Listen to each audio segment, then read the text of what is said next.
Hello everyone, আসসালামু আলাইকুম। আপনারা দেখছেন ফ্রেন্ডস জোন 0.6। আর আমরা বন্ধুরা আজকে চলে এসেছি বীরগঞ্জে মানাফি মোটরস। আর এখানে এসে আমার বন্ধুরা আজকে তাদের স্বপ্ন পূরণ করবে, সেই স্বপ্নের বাইকটি ক্রয় করবে মানাফি মোটরস থেকে। তো আলামিন ভাইয়া, তোমার স্বপ্নের বাইক আজকে ক্রয় করবা, কেমন লাগতেছে? আসলে স্বপ্নের বাইক এটা বললে ভুল হবে। আমার পাশে যে আছে আমার বন্ধু, এ কিন্তু এর প্ররোচনায় পড়ে আমি আসলে এই বাইক আসলে কিনতেছি। ব্যাপার না, আমরা অনেক ভালো আছি আলহামদুলিল্লাহ। এখন আমরা বাইকের কাছে যাব এবং দেখবো কতদূর কি হইলো সেদিন। আলম, তোমার কেমন লাগতেছে আজকে যে আলামিন বাইকটা কিনতেছে? আমার থেকে ও বেশি খুশি। ভিতরে আমার দিকে ঘোরা, হ্যাঁ ওর দিকে ঘুরে, ক্যামেরাটা ওর দিকে। ও ভিতরে এতটাই খুশি যেটা বলে বোঝানোর মতো না। বাইক কিনছে এ, হ্যাঁ গার্লফ্রেন্ড পোটাবে এ।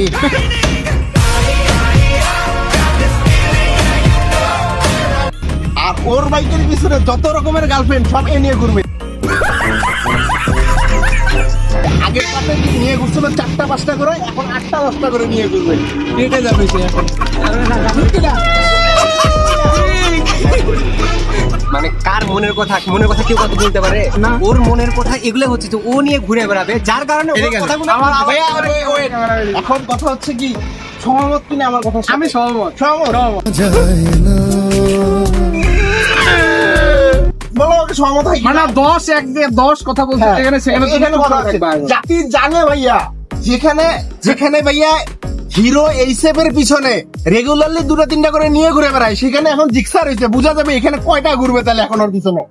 তুমি যতই কাহিনী করো ভাইয়া, জাতি জানে তুমি কেমন আর তুমি কয়টা নিয়ে ঘুরতে পারো। বাইক নেওয়ার পিছনে সবচেয়ে বেশি ফায়দা এখন এর হবে। আমরা এখন যাচ্ছি ভিতরে, আমাদের সেই বাইকটি আমরা এখন নিয়ে আসব। এখানে আমাদের বন্ধু মামুনও আছে, মামুনেরও অবদান অনেক বেশি, কারণ মামুনে হেল্প না করলে সে লাটারহাট থেকে আমাদের এখানে যদি না আসতো তাহলে এটা নেওয়া অসম্ভব ছিল। কথা বলে বলে লাটারহাট, এই কথাটা বলা কি আদৌ দরকার ছিল?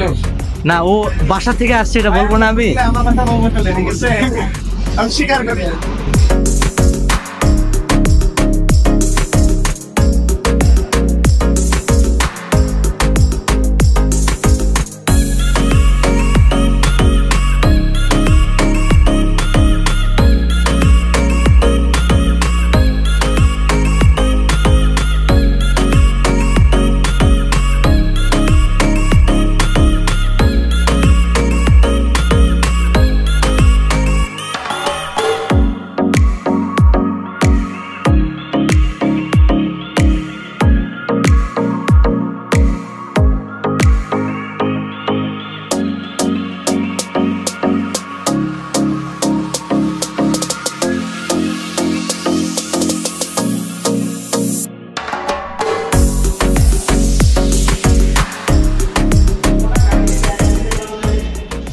আলামিন এখন সই করে দিল, তার নামে রেজিস্ট্রেশন হয়ে গেল গাড়িটি।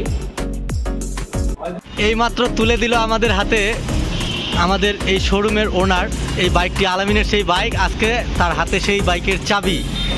এখন আমরা ঘুরতে যাব। কোথায় যাবো আলামিন? আমরা এখন এই বাইকটা নিয়ে চলে যাব ঘুরতে, আমাদের বন্ধুরা সবাই মিলে।